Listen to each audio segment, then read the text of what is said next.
الحمد لله رب العالمين، والصلاة على محمد وآل بيته الطيبين الطاهرين.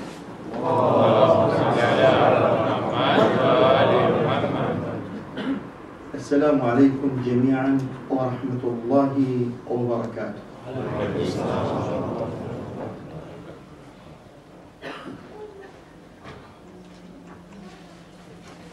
نعزيكم جميعا بهذه المناسبة الأليمة، وعسى الله سبحانه وتعالى أن يكتب لنا ولكم تمام الأجر والثواب.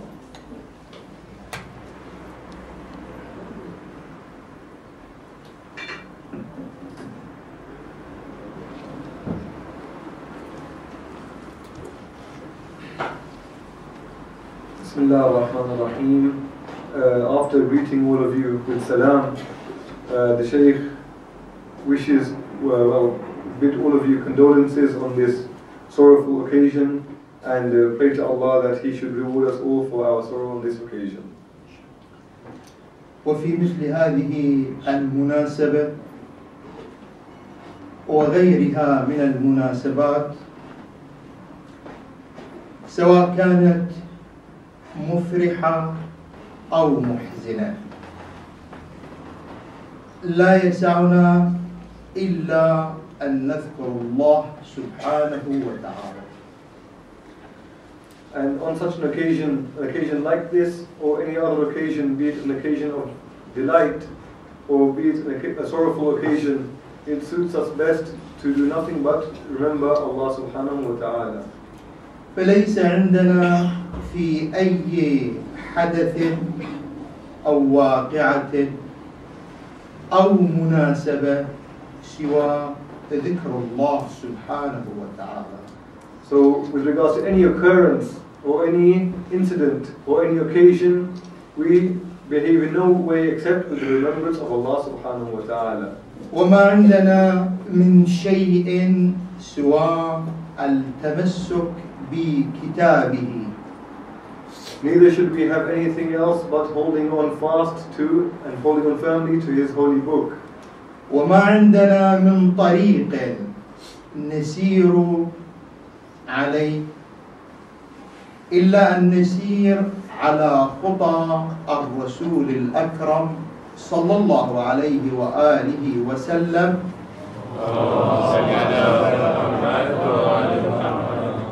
وعلى طريق أهل البيت عليهم السلام.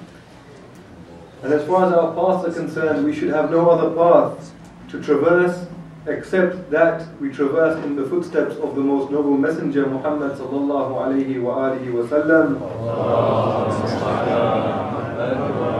and the footsteps of his holy progeny, the Ahlul Bayt, peace be upon them.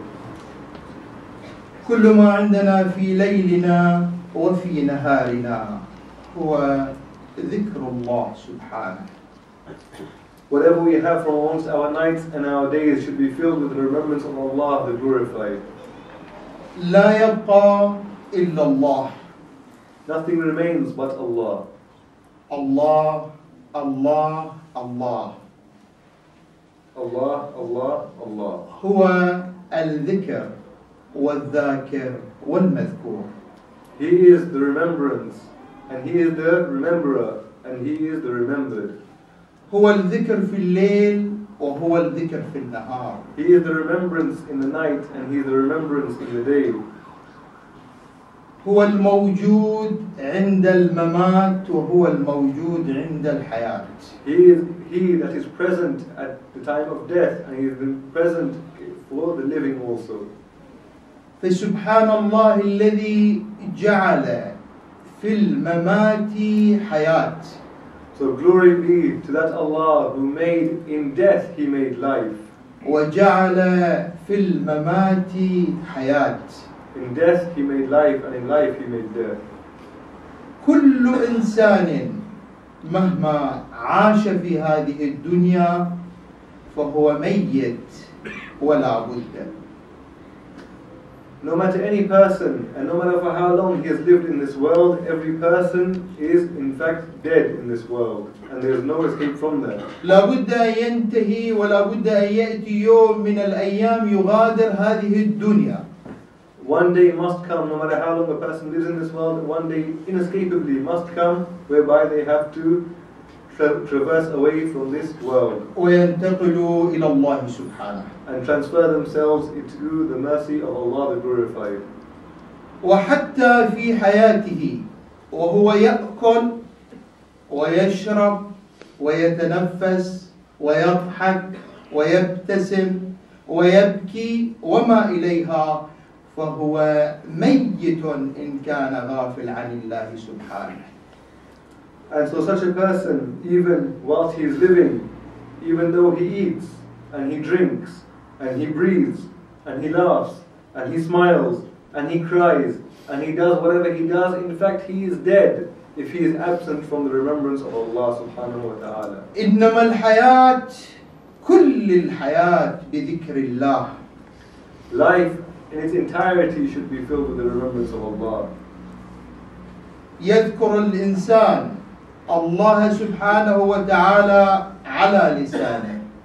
A person remembers Allah, the glorified and the exalted, on his tongue. ويذكره في جنانه. And he also remembers him at his time of in his innermost heart. يذكره في قلبه. He remembers him in his chest and his heart. ويذكره في نظره عند نظره وسمعه ولمسه وعند خياله وتعقله وعند أي حالة يكون عليها. And he remembers whilst he observes anything or listens to anything or touches anything or hears about anything or any state that he may be in. ذكرتك لا أني نسيتك سيدي وأيسر ما في الذكر ذكر لساني وكنت من الأوصال أخفى عن الورى وهاج علي القلب بالخفقان فلما أراني الشوق أنك حاضري شهدتك موجودا بكل مكان. يشهد الإنسان الله سبحانه وتعالى إذا كان يعيش مع الله سبحانه. After mentioning a few beautiful couplets of Arabic poetry which is almost impossible to translate, basically when the poet says to Allah that I don't remember you because of my forgetfulness of you, although the remembrance of the tongue is the most easiest of remembrance and the easy flowing, and the poet goes on that when I wish to see your presence and I see you all around me, the Shaykh is mentioning after these lines of poetry and commenting on them that when a person remembers Allah in that way, they witness Allah before them. من جعل من نفسه في يومه وفي ليله يتفقد الله في الليل وفي النهار في اليقظة والمنام في كل حال من الأحوال في الأفراح والأتراح لا بد أن يشهد الله سبحانه في دنياه وفي آخرته. For a person who remembers Allah within their soul in the daytime and in the night time, and he searches for Allah and he misses Allah, whether he be asleep or awake, be it in times of happiness or sadness, he is always searching for Allah, then such a person will undoubtedly witness Allah and in the world and in the hereafter.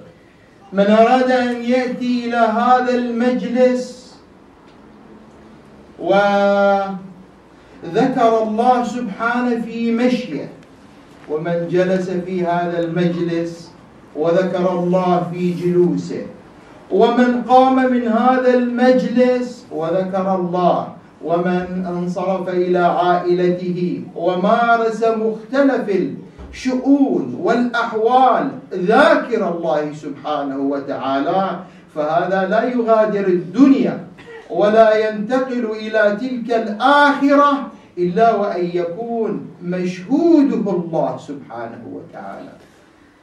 A person who intends to come to this gathering and whilst walking towards this gathering remembers Allah. As they sit in the gathering they remember Allah. When they stand from the gathering they remember Allah.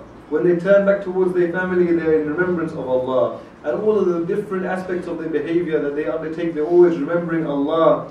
Then such a person would not leave this world and not transfer themselves into the hereafter, except that they would witness Allah. وهذا ما أوصانا به الكتاب العزيز.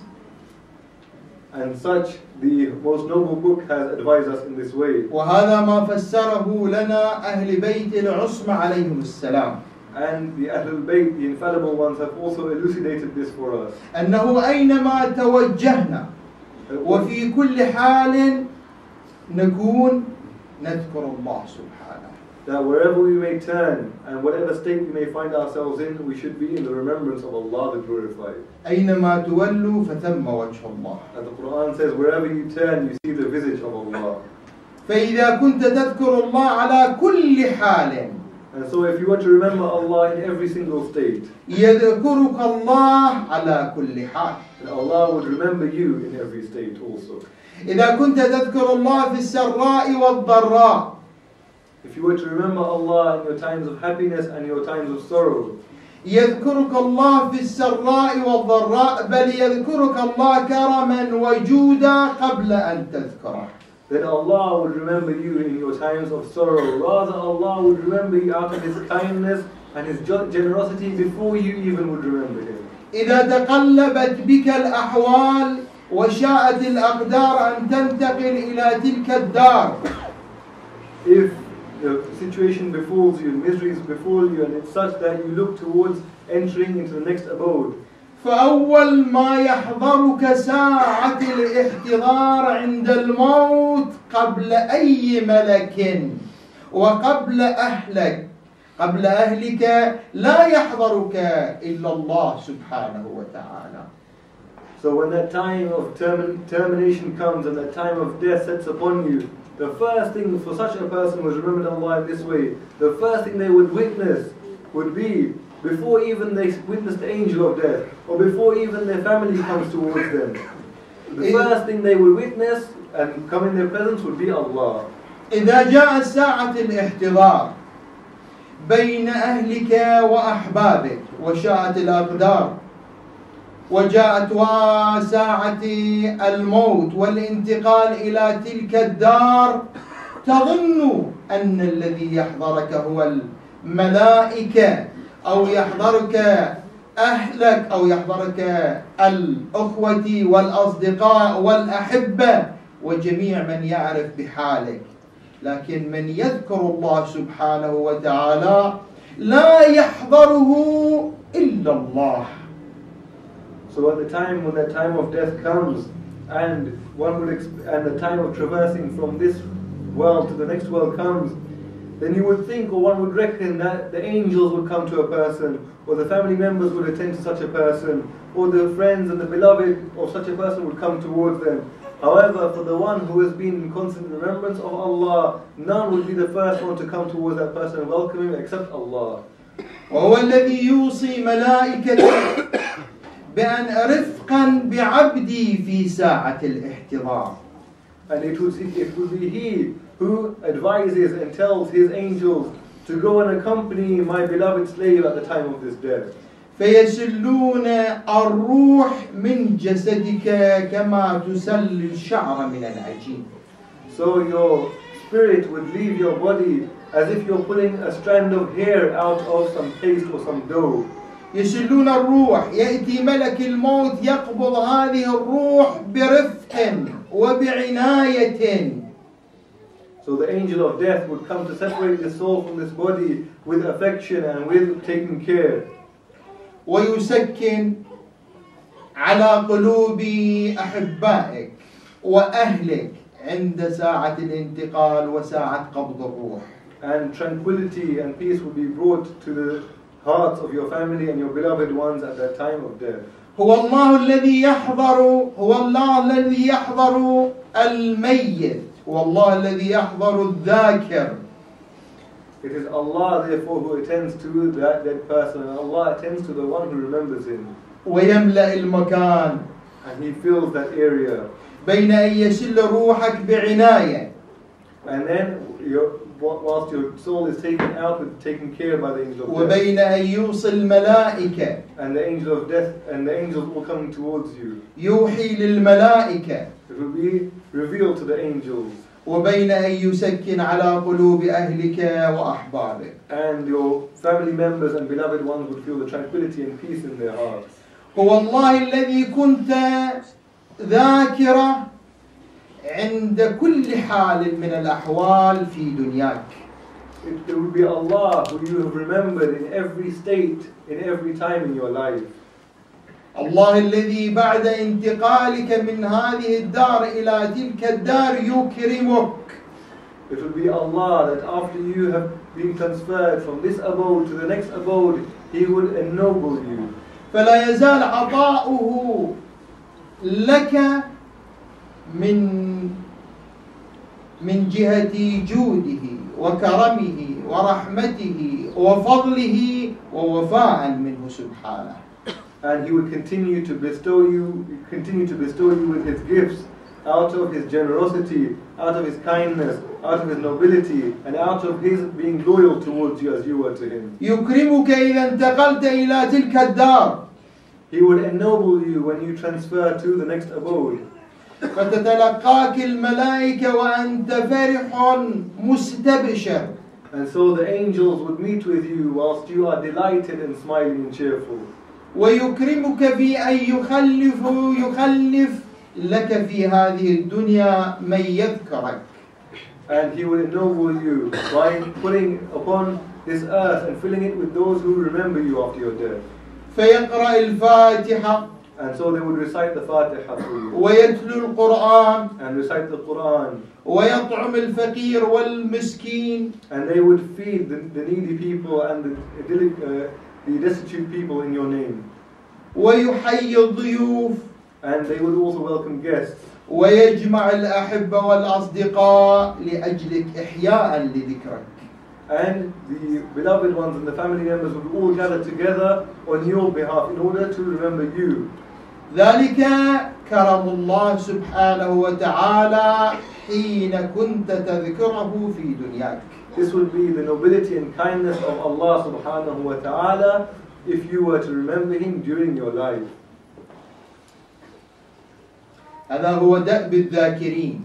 This is the custom of those who remember Him. هذا هو دأب الذاكرين الذين ليس لذكرهم حد. This is the custom of those who remember, for those who do not have any limitations to their remembrance. اذكروا الله ذكرا كثيرا. Remember Allah with abundant remembrance. وكما قال الإمام زين العابدين عليه السلام. And as the fourth Imam Zayn al-Abidin alayhi salam has said, اذكروا الله حتى ينقطع النفس. Keep remembering Allah until the cutting off of the breath. إنما تذكر الله الله الله حتى ينقطع النفس. That you would remember Allah, Allah, Allah in this way until the breath runs out. هذه صورة مصغرة لحياة حتى ينقطع النفس بالموت. This is if in one breath one remembers Allah, Allah, Allah in this way until they run out of the one breath. That's a short analogy, a very short analogy of a person's entire life, that they should remember Allah, Allah, Allah until the breath runs out and they die. وهو أدب. And this is the etiquette. وتعليم. And this is the way of teaching. من سيدنا زين العابدين عليه السلام.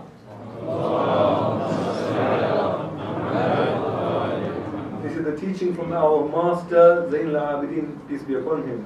ألا تجعل بين نفس ونفس فاصلة إلا بذكر الله سبحانه وتعالى. That he teaches that do not leave between one breath and the next breath any gap in which you are not remembering Allah subhanahu wa ta'ala. ألا يتخلل هذا الشهيق والزفير غير ذكر الله سبحانه وتعالى. And don't let your inhaling and exhaling be filled with anything except the remembrance of Allah.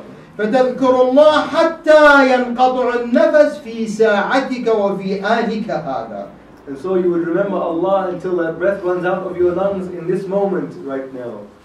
كذلك الصورة الكبرى لتلك الصورة المصغرة أن تذكر الله حتى الممات. Similarly, if you look at the big picture in comparison to this little picture of your one breath, if you look at the big picture, you would remember Allah, Allah all the way until the time of death. فلا يتخلل الذكر عمل ولا غفلة ولا نسيان، وحتى في حالة الغفلة والنسيان يستغفر الله تعالى على تلك الغفلة وهذا النسيان.